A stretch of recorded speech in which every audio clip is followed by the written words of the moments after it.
would like to welcome today Professor Stefano Boeri, the pioneer of sustainable architecture and the green architecture worldwide. And it has been a pleasure for us to host you here today with us. Thank you so much. Can you please tell us more about Professor Stefano Boeri and the urban forest concept? Well, I think we have to, to develop a kind of revolution in the way we are thinking to ecological transition. Basically, what I believe is that we have to imagine a kind of bottom-up campaign. In order to do that, involving people, involving citizens, involving every kind of small, middle-sized company in the real estate sector is to, have a very clear idea about the goal. The goal is to make every building acting as a clean energy power plant.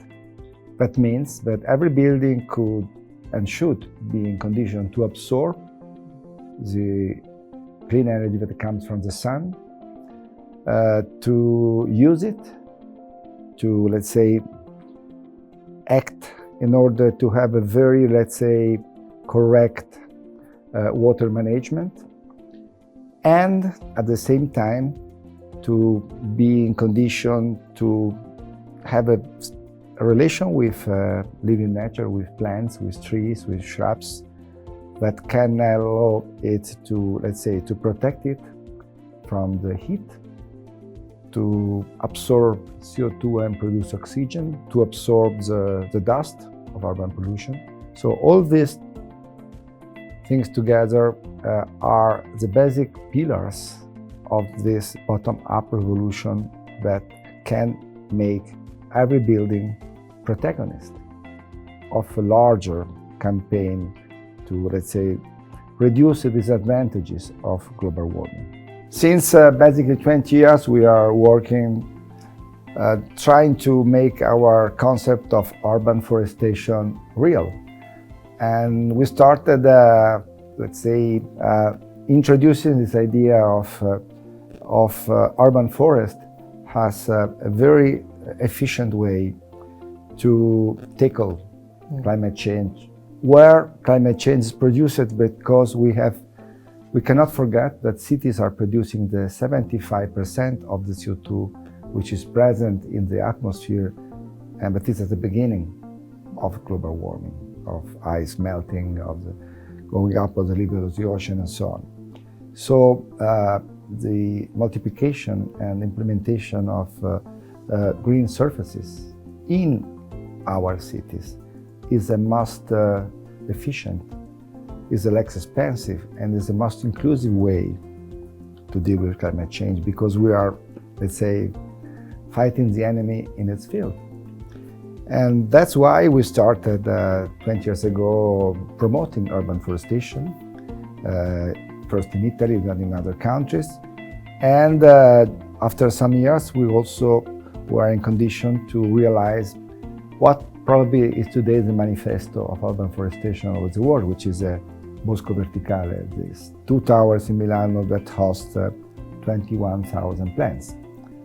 More specific, 800 trees, 4,500 shrubs, and 15,000 plants of different species with a very high degree of biodiversity, because we have more than 100 different species in these two towers. Yeah, that's a huge number of plants.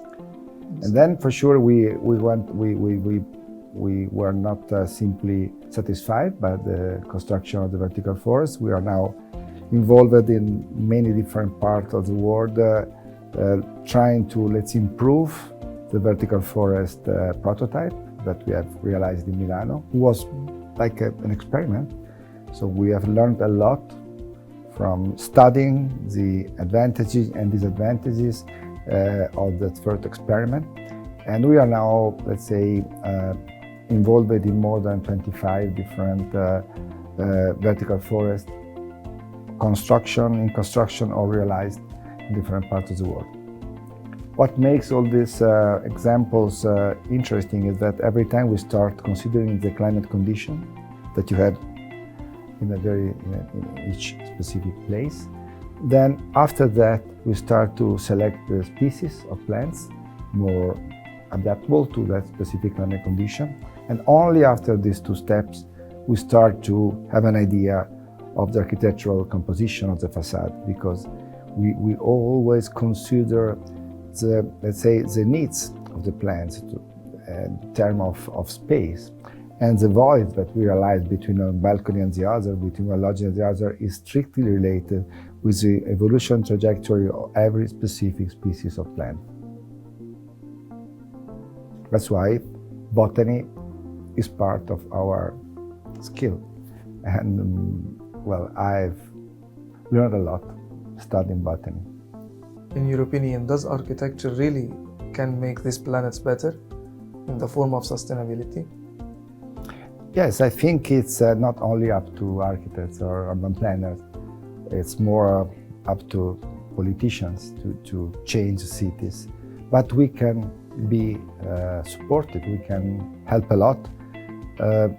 Basically, what we could do is to help to produce a vision in the future, and this is what we try to do. For instance, I'm now working on Roma, and we are working with a lab with the idea to produce a vision for Roma 2030 and 2050. That's our two, let's say, today's that are related with what will happen in all over Europe about ecological transition. At the same time, we have to put together these visions with some, let's say, immediate actions, something that we have to do now. And from that point of view, I think we have to work on mobility. That's the first pillar. On green and environment, for sure, and renewable energies. So these three pillars are fundamental for any kind of ecological transition in our cities. And now, do you think that really the architecture can really affect the human behavior in terms of the city, in terms of the psychology? Well, Winston Churchill, during the bombardment of London, were used to say, well, we are going to build the new city and the new architecture, therefore they will build us. So I believe there is a kind of reciprocity between the physical environment and the social behaviors. And we really have to consider this reciprocity as a pillar for our action, as a main reference for our action.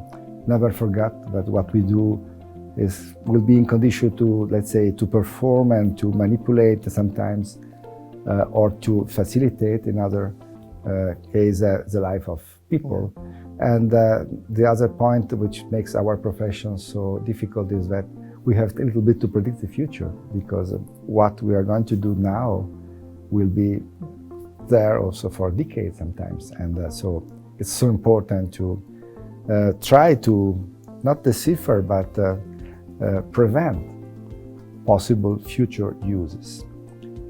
That's what makes our profession so complicated and so passionate, because also it's about inclusion of ideas, of visions, and it's a huge responsibility. And it's also about, yes, responsibility, you're right. For the nation. And then it's also about capacity to be very selective, no? Because finally, what we all have to do as architects is to propose one single material configuration. Is that one, not another. So it's an object, is a room, is a house, is a city, but it's one. Yes. And what's your favorite city? What? What's your favorite city? Well, it's complicated. I love cities. You know, it's probably you are always in a way rooted in the city where you have born. So for me, Milano is like a kind of perspective, from which I see the other cities. So it's a continuous comparison between the place that I have in my memory, in my intimate memories, and what I see every day when I'm in Cairo or when I was in Madrid, or when I'm in Sao Paulo, or when I'm in Beijing. So it's a continuous comparison, implicit comparison. So I understand. Sometimes I understand that I always try to compare what I see with the geography that stands inside me, which is related with Milano. Milano is my, but I love cities. So, for instance, I love Cairo. Cairo, the intensity, the density of Cairo, the capacity of Cairo to act as a palimpsest of different periods of the era that only few other big metropolitan environments have in the world. I think Roma or maybe Istanbul and few others. Well, this amazing, let's say, quality is something that I love. So can you explain what is sustainability and why it's important nowadays? Well, sustainability means many things. Means basically that we have to act in different fields all together immediately. So it's about diet, the diet that we have to remodulate. It's about mobility, so the switch to electricity, for instance, or to use of hydrogen battery. It has to do with green, with living nature. It has to do with the production of clean energy. All this together is sustainability. It has to do also with the concept of circular economy that we have to introduce in all these different fields, in all these different areas. And well, it's a concept that I don't like so much because it's a concept that it's in a certain way implicitly start from an idea of nature as something which is outside us. So in order to make our impact more sustainable, we have to reduce it. And this is right, but at the same time, I believe that we have to accept a kind of different perspective that teach us how we are part of nature. We are not simply external observer, outsider observer of nature. We are simply part of the natural sphere. And so it's not simply about sustainability, it's more about how we can imagine a kind of let's say ecological transition, which is a comprehensive movement. It's not something that we have to do alone, but it starts from the awareness to be in this planet together with other living species that have to share with us this movement. So it's so important to conceive biodiversity not simply with a quantity, a number, a list of different living species, but also a way to observe how these different living species are observing us. So still about reciprocity. And the whole world has to really work on this together. And this is the obstacle now. Yeah, I think you are totally right. So I was in Sharm, and I think, for instance, it was very important, the result of the COP in Sharm, since it was a very important statement about loss and damage. So the poor countries were successful, as countries that are, let's say, not responsible for global warming, but the victim of global warming, to ask a rich country to be supportive. And I totally agree that this result was important because it was a way also to show how we have to work together. So what are the factors that the new capital needs to be a really sustainable city and smart city? Well, I believe that when we start to imagine, to realize a new city, you have to start with, let's say, a comprehensive point of view that has to consider different pillars. One is about the production of clean energy. One is about water management. One is about natural. So the fact that you introduce green environment and permeable soils everywhere.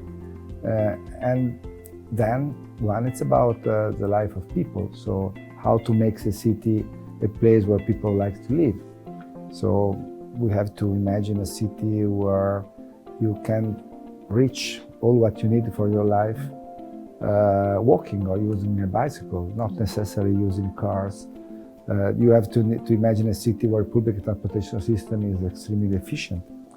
And so all this should be considered when you start to imagine a new city. And I believe that new capital, New Cairo, so what will happen here will follow the same pillars. I remember when we have designed like new capital under the 5+ as Archplan Consulting, this was the 7 pillars, and this is what we are now acting on it to really try and preserve it. And from this we started to cooperate with like Stefano Boeri, and try to really like show this message in an action, not by just words or by just a design that we have started in the beginning. I believe that what we have done, we are doing now, for instance, in New Capital with the construction of the first of the 3 sustainable buildings is very important. So I really hope that the first one, Cuore Verde, the green heart, will demonstrate that it's possible also here to have a building which is a manifesto of, yes, of sustainability and of ecological transition, because this building is using the energy of sun thanks to the modular facade and the modular panel it has on the 4 facades and on the roof.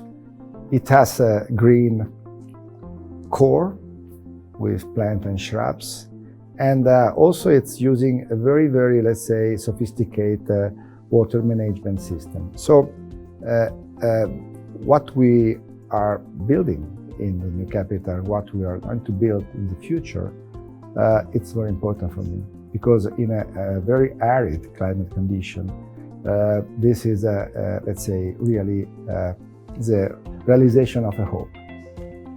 And for us, it's an important message to the Middle East, because the Middle East has been ignoring really, let's say, sustainability, ignoring the green architecture since long time. And since it's a new capital, it's a new city, it has to follow the new trends in the world that has started earlier in Europe. And this is our goal that we would like to share with Stefano Boeri Architetti all time. Thank you so much. No, I think I totally agree. I hope that these 3 buildings will become good examples, yes, for the entire Middle East, yes, and the MENA region. And well, I think it's not about